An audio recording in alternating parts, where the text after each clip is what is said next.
আজকে এই গানটা দিয়ে শুরু করলাম। ইন্ডিয়াতে হয়েছে, বাংলাদেশের গান কিন্তু হয়েছে ইন্ডিয়াতে। ভাবুন, এই যে আবহ, বাংলাদেশের যে আবহ, সেটা কিন্তু ধীরে ধীরে ধীরে ধীরে ভারতেও কিন্তু আসা শুরু করে দিয়েছে। আমি সেই জন্যেই গানটাও শোনালাম, হাওড়া ব্রিজের উপরের দৃশ্যটাও দেখালাম, যে ভারতের ম্যাপ ফ্ল্যাগ নিয়ে দলে দলে লোক চলেছে এই গানটা বাজাতে বাজাতে। নমস্কার, আমি তুষার ভট্টাচার্য, আর আপনারা দেখছেন আমার ছোট্ট ইউটিউব চ্যানেল স্টেট স্পিক্স। আজকে স্বাস্থ্যমন্ত্রী, স্বরাষ্ট্রমন্ত্রী, মুখ্যমন্ত্রী, তিনটি মন্ত্রকে দায়িত্বে থাকা একজন মাননীয়া শ্রীমতী মমতা বন্দ্যোপাধ্যায় নিজের বিরুদ্ধেই রাস্তায় নেমেছেন। ভালো করে বুঝবেন, নিজের বিরুদ্ধেই রাস্তায় নেমেছেন। তারপরে তিনি বলেছেন, আমার গায়ে হাত দিয়ে দেখুন। গায়ে হাত দেওয়ার কথাটা আসলো কেন? পায়ের তলার মাটি কি সরে যাচ্ছে বলে মনে হচ্ছে? আমার তো মনে হচ্ছে তাই, যে পায়ের তলার মাটি সরে যাওয়ার একটা গন্ধ তিনি পেয়ে গেছেন, আর তাই তিনি বলেছেন আমার গায়ে হাত দিয়ে দেখুন। কি কারণে আজকে পথে নামা?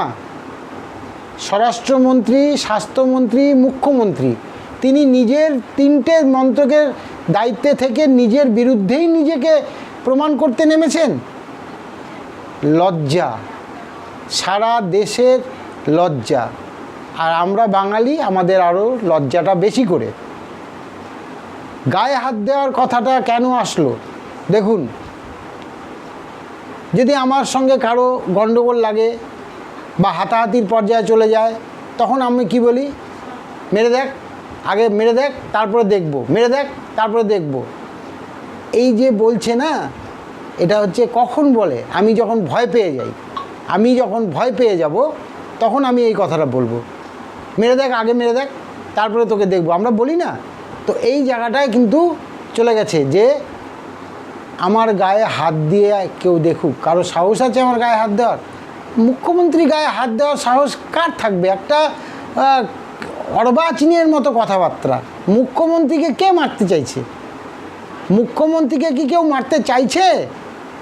তিনি বলছেন আমার গোটা বডি, আমি একটা জীবন্ত লাশ। আরে সেসব তো পাস্ট, এখন তো আমরা লাশ, আমরা সবাই জীবন্ত লাশ।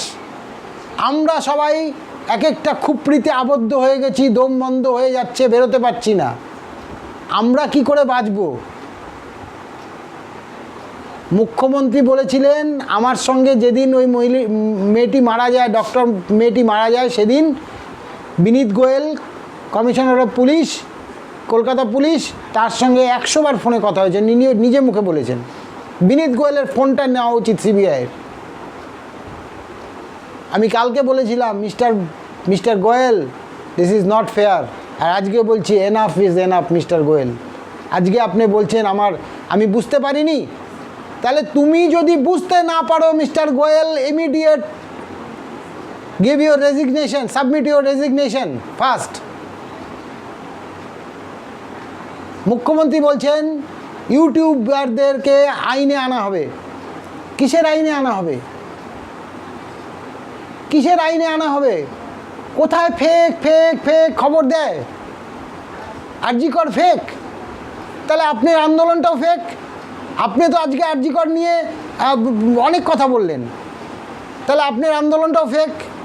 আজকে যদি আরজি কর ফেক হয়ে থাকে, ইউটিউবারদের খবর যদি ফেক হয়ে থাকে, তাহলে আপনার কথাটাও, আপনিও আজকে আন্দোলনে নেমেছিলেন, তাহলে সেটাও ফেক।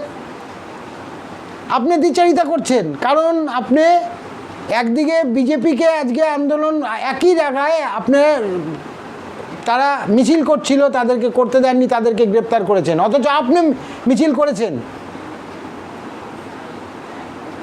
কেন মাননীয়া, কেন এরকম দ্বিচারিতা কেন?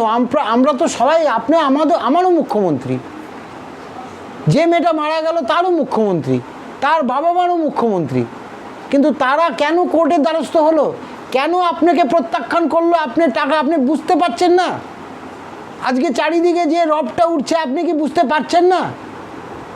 কতক্ষণ দমিয়ে রাখতে পারবেন? আপনার পুলিশ কমিশনার আজকে স্বীকার করে নিল যে তার দোষ, সে বুঝতে পারেনি এত বড় মহাভাব হবে। আমি বলবো না ইন্টেলিজেন্স ফেইলিওর নয়, এটা ইন্টেলিজেন্স ঠিক খবরই দিয়েছিল, কিন্তু খবরটাকে মান্যতা দেওয়া হয়নি, তার জন্য যা প্রয়োজন ছিল সেটা করা হয়নি। পুলিশ মার খেয়ে হাসপাতালে ভর্তি, পুলিশকে মেরেছে। পুলিশ মার খাওয়া মানে বুঝতে পারছেন মাননীয় মুখ্যমন্ত্রী? তাদেরও বাড়িঘর, সন্তান সন্ততি, পরিবার আছে। আজকে যদি পুলিশের মধ্যে কোনো একটা রিভল্ট হয়ে যায় এই কারণের জন্য, এই উপরতলার চাপের জন্য, সামলাতে পারবেন তো? কিন্তু আপনাকে কি বলবো, আমি আপনাকে অনেক প্রশংসা করেছি এর আগের অনেক ভিডিওতে যে আপনি ডাইনামিক, আপনার অনেক প্ল্যান ভালো, কিন্তু আপনি এইভাবে মিথ্যাচার করে সত্যকে নষ্ট করে দিয়ে সঠিক কাজ করছেন না, করেননি। আজকে যে অডিওগুলি ভাইরাল হচ্ছে সেই কলেজের, আরজিকর কলেজের বিভিন্ন ডক্টর নার্সদের অডিওগুলি ভাইরাল হচ্ছে, আমরা শুনতে পাচ্ছি, সারা দেশ শুনতে পাচ্ছে, সারা পৃথিবী শুনতে পাচ্ছে। তাতে কি আপনার ভাবমূর্তি উজ্জ্বল হচ্ছে মাননীয়া? কি বলছে? পুলিশ লাশটাকে জ্বালিয়ে দিয়েছে, কারণ ইনস্ট্রাকশন ছিল, পুলিশের ইনস্ট্রাকশনে জ্বালিয়ে দিয়েছে। আপনার সঙ্গে যে 100 বার কথা হয়েছে আপনি নিজে বলেছেন। এবার আমি একটা সাধারণ নাগরিক হয়ে বলতে পারি না মুখ্যমন্ত্রী ফোন